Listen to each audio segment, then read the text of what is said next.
Hey, it's the Mad Master here. I'm just doing one more video today. I was just watching the new Jimmy Dore video on the economic crisis that we're going through, and I would highly recommend watching it. Just came out, I think it was a couple minutes ago. Really scary stuff in the video. It does go after the Democrats pretty hard, and especially because they've kind of gone along with all the Republican stuff as far as the bailouts of big business and so forth, and that has to be called out.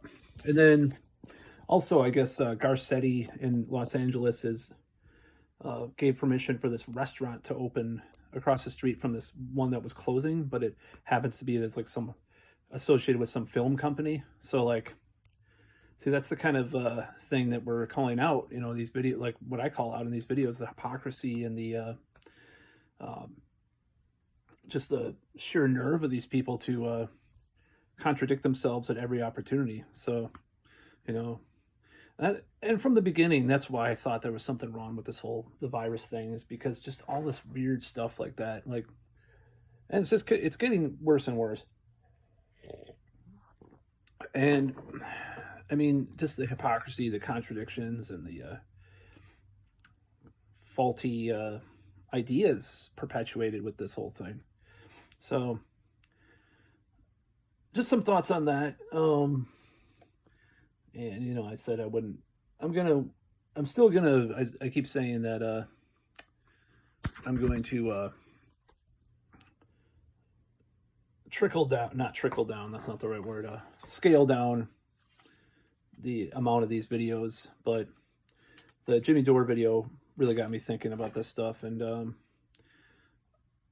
I really think there's. I was feeling a little guilty the other day about my opinions about the virus stuff and the lockdowns, and now I'm just like, no. After watching that video, I don't feel any regrets about how I see this, or that I've questioned things about it. I don't see there's anything wrong with questioning it at this point, at this juncture. Much like 9/11, I questioned it from the beginning. I thought there was weird stuff going on, some really weird alignments in politics. Like some of the Democrats voted for the Patriot Act, and there are a few that didn't. Just like with this thing, the CARES Act, they didn't put more resistance as far as putting more money to the actual people that need it, not these big corporations. So it's pretty wicked. I just wanted to make a statement. I get pretty smug at times with some of my friends and people that I know who haven't read the same books as I have, or they watch a lot of TV and they believe all this media stuff, and it's tough to explain these ideas to them because they just don't know. They just think they believe the narratives that are put on their television, and I guess, I probably should have more compassion and empathy for those people. But sometimes, and they are my friends, a lot of them are friends or family or whoever. But the fact of the matter is that it gets very frustrating because you want to just tell someone, and this is not coming from a conspiracy standpoint, it's just coming from the basic premise that we have an oligarchy in America to some extent. And they don't understand that. They see this black and white thing, Democrats versus Republican or vice versa. Like, all the Democrats are the oligarchs or the Republicans are the oligarchs. They're both oligarchs. That's a fact. So when were mad at me for not voting, for example, it's like, I've gone through this so many times. I'm not a spring chicken anymore. I've been voting since 1996 when I turned 18. I'm giving away my age, but the fact of the matter is that every opportunity to attain power, these people try to consolidate their power and their influence, their money. And it's like that's the same thing with when people talk about Trump derangement syndrome.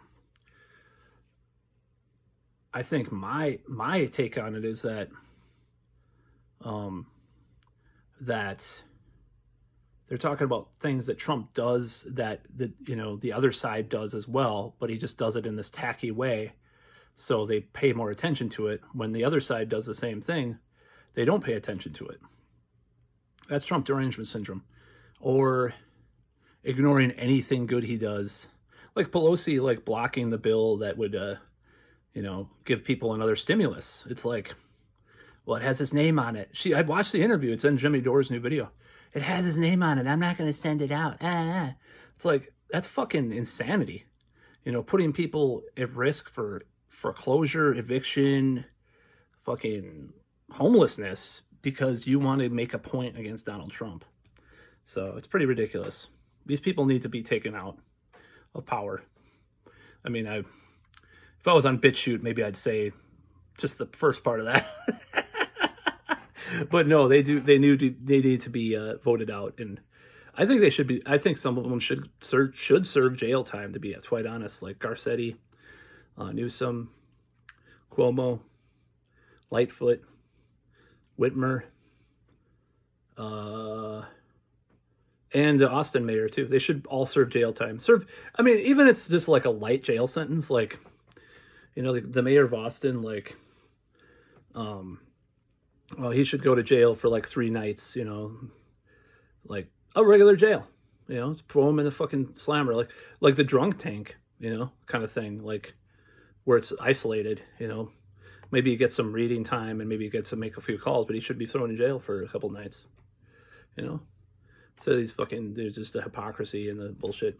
So when I talk about I'm against lockdowns and against all this stuff, it's not really coming from a place of like.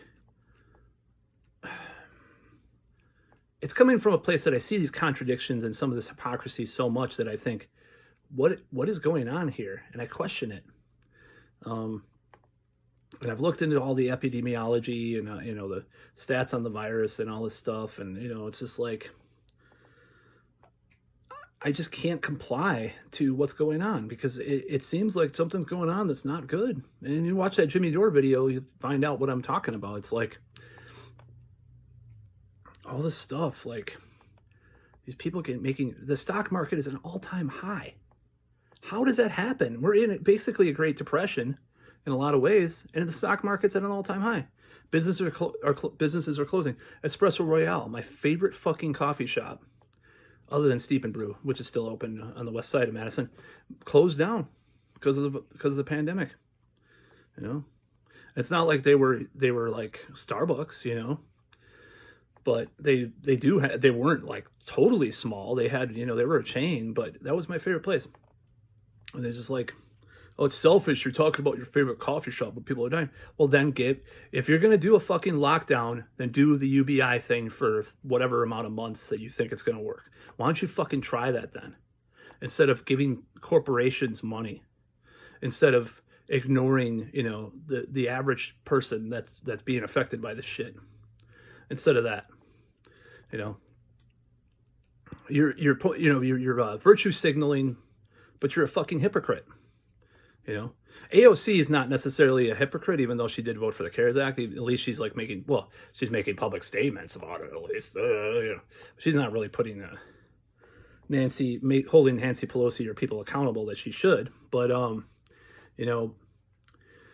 that's the whole thing. The thing is, my opposition, my conspiratorial thinking, my paranoia, whatever you want to call it, about what's going on right now is justified as fuck. It is, okay? It is. I'm not going to feel bad anymore. I'm going to try not to feel bad anymore about this because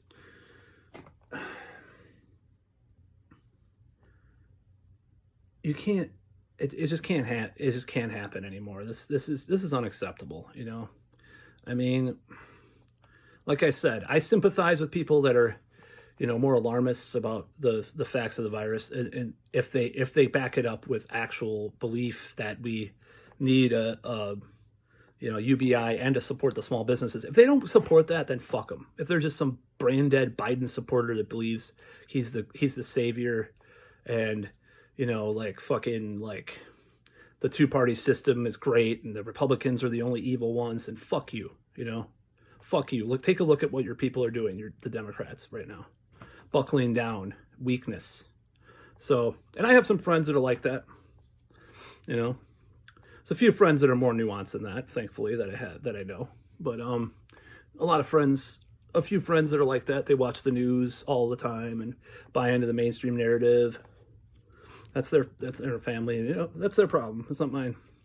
As long as they don't hate me for my opinions and try to at least understand my opinions, I'm fine with it.